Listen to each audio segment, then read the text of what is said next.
পুজোর সময় আমাদের কিছু ভুলভ্রান্তি হয়ে থাকে।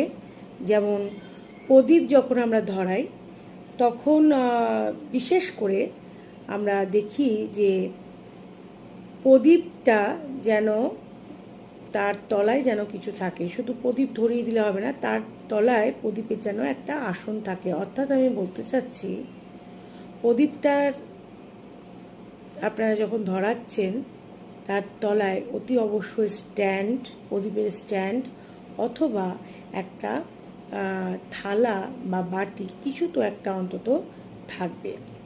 এবং সেটা প্রদীপ আপনারা মাটির প্রদীপ ধরাতে পারেন, বা রূপোর বা সোনার বা পিতলের প্রদীপ তো সবাই ধরান।